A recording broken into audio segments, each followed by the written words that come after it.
जानकारी देने के लिए हमारे साथ संवाददाता जतिन हमारे साथ जुड़ गए हैं। जानकारी देंगे कि किस तरीके से यहाँ पर ये मुश्किलें जो है वो बढ़ती हुई नजर आ रही है। जतिन, सपा सांसद की बात करें, पहले से ही उनकी मुश्किलें बढ़ी हुई है। एफआईआर संभल इंसा मामले को लेकर के पहले से ही दर्ज है और अब यहाँ पर देखिए बिजली के मामले को लेकर के भी जो चौतरफा है सपा सांसद घिरते हुए नजर आ रहे हैं। कल लोड्स चेक किए गए थे मीटर के, बिजली विभाग की टीम पहुंची थी, मीटर को चेंज किया गया था। अब आगे क्या प्रक्रिया बिजली विभाग की तरफ से उठाया जाएगा? आज बिल्कुल देखिए, आगे अब एडमिनिस्ट्रेशन इस पूरे मामले में क्रिमिनल ऑफेंस, चाहे वो धमकाना हो, सरकारी काम में बाधा डालना हो, उसको लेकर मुकदमा दर्ज करा रहा है। साथ ही बिजली चोरी को लेकर बिजली अधिनियम के चलते जो कार्रवाई की जानी चाहिए वो कार्रवाई अब इस पूरे मामले में की जा रही है। टीम अंदर मौजूद है, पूरा असेसमेंट है, कितने एसी लगे थे, कितने फैन है, कितनी लाइट है, कितनी ट्यूबलाइट है, जनरेटर का इस्तेमाल हो रहा है, उसके अलावा इन्वर्टर है, उसकी बैटरीज है, तमाम ऐसी जो तस्वीरें हैं, हीटर है, किचन अप्लायंसेज हैं, ये पूरा खाका जो है वो तैयार किया गया और तीनों ही मंजिल से ये जो खाका है वो तैयार किया गया है। हालांकि सवाल यही खड़ा हो रहा था कि पिछले 3 महीनों के बिजली के बिल को कंपेयर कर लीजिए और एक दिन में जो यूसेज हुई है उसको कंपेयर किया जा रहा है। एडमिनिस्ट्रेशन के सामने सबसे बड़ी समस्या इस पूरे मामले में ये थी कि जिस मीटर की रीडिंग 0 आ रही थी उस जगह पर जब नया मीटर लगा दिया गया और एक दिन की यूसेज तकरीबन 5.5 किलोवाट की हो रही है, तो सवाल ये खड़ा हो रहा है कि क्या वो मीटर खराब था? अगर मीटर बिल्कुल सही था फिर भी 0 रीडिंग दिखा रहा है, तो क्या इलीगल तरीके से जिस कटिया का जिक्र किया जाता है उस कटिया के जरिए सांसद के घर में जो बिजली है वो सप्लाई की जा रही थी? तमाम ऐसे सवाल है जिसको लेकर एडमिनिस्ट्रेशन आज ग्राउंड पे पहुंचा था। छत से लेकर, ग्राउंड फ्लोर से लेकर छत तक हर जगह की जो बारीकी से जांच है एडमिनिस्ट्रेशन ने की है और उसके बाद ये 2 अलग मुकदमे जो है वो दर्ज कराए जा रहे हैं। तो कई खुलासे यहां पर होने, हर सवाल का जवाब मिलना है, लेकिन सबसे बड़ी बात जो कल इंतजार किया जा रहा था, एएसआई सर्वे की जो टीम है पहुंचने वाली है और सर्वे की टीम बहुत कुछ खंगालेगी, उस पूरे नक्शे को खंगालने की कोशिश करेगी जिसमें बहुत सारी सच्चाइयां अभी भी छुपी हुई हैं। तो संभल फाइल्स और सर्वे से सच्चाई सब कुछ सामने आने वाला है। तो आज जो बड़ी खबर यह है कि संभल आने वाली है एएसआई की 4 सदस्यों की टीम और बड़ी खबर यह है कि आज खंगाला जाएगा, उन सभी पहलुओं को देखा जाएगा। प्राचीन शिव मंदिर की जांच करने वाली है और यह टीम जांच ही नहीं करेगी बल्कि उन दस्तावेजों को पलट पलट कर बार बार देखेगी कि जो सबूत के तौर पर सामने लाए जा रहे हैं आखिर उनकी सच्चाई क्या है, और अगर उस सबूत, उन नक्शों के आधार पर अगर वहां पर चीजें अगर मिलती हैं तो एक गंभीर बात होगी। खासकर उन लोगों के लिए परेशानी ज्यादा बढ़ जाएगी जो अभी तक तथ्यों को छुपाते रहे।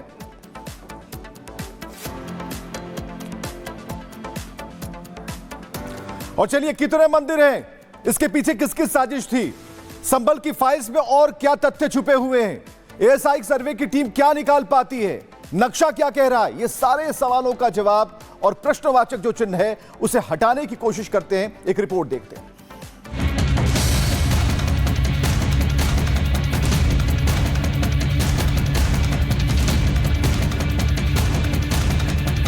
संभल और काशी के बाद अब उत्तर प्रदेश के अलीगढ़, बरेली, मुजफ्फरनगर के मुस्लिम इलाकों से साजिश का सच सामने आ रहा है। तीनों ही जगहों पर मंदिरों के दफन की निशानियां खुद चीख चीख कर कह रही हैं कि वो दमन के शिकार हुए हैं।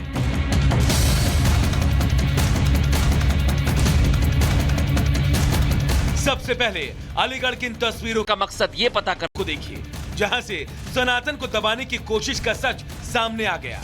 अलीगढ़ के मुस्लिम बहुल इलाके में 25 साल पुराना मंदिर मिला है। मंदिर का सच सामने आया तो पुलिस अफसर पहुंचे और अपनी निगरानी में मंदिर की सफाई करवाई।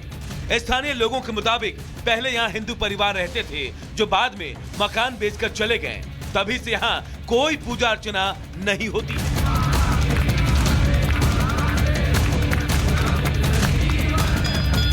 अलीगढ़ के साथ ही प्रदेश के बरेली में भी ऐसा ही राज खुला है।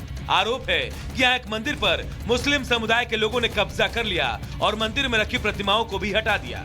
यहाँ हिंदू परिवार ने सीएम योगी से फरियाद लगाई है, गुहार लगाई है कि गंगा महारानी के इस मंदिर को मुसलमानों के चंगुल से मुक्त कराया जाए। प्राचीन गंगा माता का मंदिर है जिसका 1905 का एक सरकारी रजिस्टर्ड उर्दू में दस्तावेज भी है, सारे कागज हैं और नगर निगम में दर्ज भी है। यहाँ गंगा माता का मंदिर हुआ करता था, चांदी के खड़ा हुआ करते थे, वो यहाँ से गायब है, मूर्तियाँ गायब हैं। इसके लिए हम कल डीएम साहब से और जिलाधिकारी महोदय से मिलकर इसमें उच्च स्तरीय जांच की मांग करेंगे। हम यहाँ पर चौकीदार हैं, हमारे फादर यहाँ पर चौकीदार हैं सरकारी समिति के, जिसमें खाद है और अभी भी इसमें खाद रिकॉर्ड है। ठीक है, ये सरकारी समिति है जो 1956 से चलती आ रही है इसके अंदर। और यहाँ पर कोई भी मंदिर नहीं है, क्योंकि यहाँ आप चाहे तो मोहल्ले वालों से सर्वे कर सकते हैं, उनसे पूछ सकते हैं। यहाँ पे काफ़ी बुजुर्ग लोग हैं और जो लोग ये बता रहे हैं कि ये मंदिर है, ये गलत है। सनातन को दफन करने की कोशिश हजारों साल से चली आ रही है। इसमें एक नाम मुजफ्फरनगर का भी शामिल है। मुजफ्फरनगर के लद्दावाला में 54 साल पहले एक शिव मंदिर का निर्माण हुआ था, लेकिन मुसलमानों की बढ़ती आबादी के साथ मंदिर भी साजिश का शिकार हो गया। हिंदू समाज यहाँ से धीरे धीरे पलायन करके चला गया और आज ये शिव मंदिर खंडहर बना हुआ है। ये मंदिर अतिक्रमण का शिकार हो चुका है। 40-45 साल पुराना है और पिछले 10-12 साल से यहाँ पे कोई नहीं आता। पहले तो आमे तो बहुत आमे थे, मंदिर की साफ सफाई सब रहती, लेकिन अब कोई आता ही नहीं। संभल में एसआई सर्वे तो दूसरी तरफ हर रोज इस तरह के सामने आते नए नए सबूत। अब सवाल बस यही है कि सनातन से साजिश के अभी और कितने काले चिट्ठे खुलने बाकी हैं। Bureau report, Republic Bharat. और इसी बीच बड़ी खबर आपको बता दें, जियाउर रहमान बर्क के खिलाफ अब केस दर्ज किया जाएगा। सुबह से ही वहां पर भारी संख्या में पुलिस तैनाती उनके घर के बाहर की गई है। ये बड़ी खबर आपको बता रहे हैं, जियाउर रहमान बर्क के खिलाफ अब केस दर्ज होगा। बिजली विभाग के अधिकारी एंटी पावर थेफ्ट थाने पहुंचे हैं। बिजली चोरी मामले में बर्क के खिलाफ केस दर्ज किया जाएगा। बिजली विभाग के अधिकारियों को धमकाने का आरोप है। संभल पुलिस धमकाने के मामले में केस दर्ज करेगी। देखिए, सुबह से ही वहां पर जो अधिकारी हैं वो वहां पहुंचे हुए थे, क्योंकि 10 किलोवाट का यूसेज है, लेकिन 4 किलोवाट यानी कि 4 किलोवाट केवल उनके घर में लगा हुआ है, जिसको लेकर जांच चल रही है। और अब जो जानकारी सामने आ रही है, जियाउर रहमान बर्क के खिलाफ केस दर्ज होगा।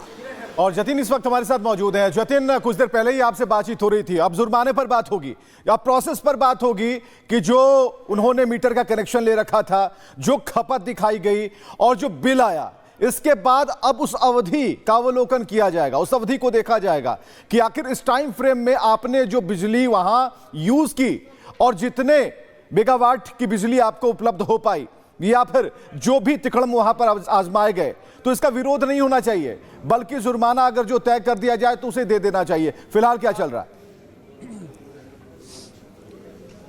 बिल्कुल, देखिए, 2 अलग अलग मुकदमे इस पूरे मामले में दर्ज किए जाएंगे। पहला मुकदमा जो होगा बिजली चोरी के मामले में होगा, संभवतः उसमें जो जुर्माना है वो लगाया जाता है। और अभी तक पिछले 3 महीनों में एडमिनिस्ट्रेशन 1500 लोगों के खिलाफ इस तरीके से मुकदमा दर्ज कर चुका है और 5 करोड़ तक का जो जुर्माना है वो अभी तक लगाया जा चुका है। लेकिन एंटी पावर थेफ्ट पुलिस के दफ्तर पर इस वक्त हम मौजूद हैं। पुलिसकर्मी अंदर हालांकि इसमें होते हैं, लेकिन ये विद्युत विभाग का ही दफ्तर माना जाता है। जितने भी बिजली चोरी के केसेस होते हैं यहीं पर ही रजिस्टर किए जाते हैं। यहां पर तो मुकदमा दर्ज किया जाएगा, लेकिन एक जो क्रिमिनल ऑफेंस है उसके चलते भी मुकदमा दर्ज किया जाएगा और वो बिजली विभाग एक लिखित शिकायत संभल पुलिस को देंगे। उसमें ये मेंशन किया जाएगा कि जब टीम अंदर गई थी तो उनको किस तरीके से धमकाया गया, उनके काम को करने से रोका गया, सरकारी काम में बाधा डाली गई। ये तमाम सेक्शंस जो भारतीय न्याय संहिता के चलते होंगे वो इसमें इंपोज किए जाएंगे। इससे पहले दंगों को लेकर जो सांसद के खिलाफ मुकदमा दर्ज किया गया था, अब बिजली चोरी को लेकर मुकदमा दर्ज होगा और एक अलग से मुकदमा दर्ज होगा बिजली कर्मियों को धमकाने को लेकर।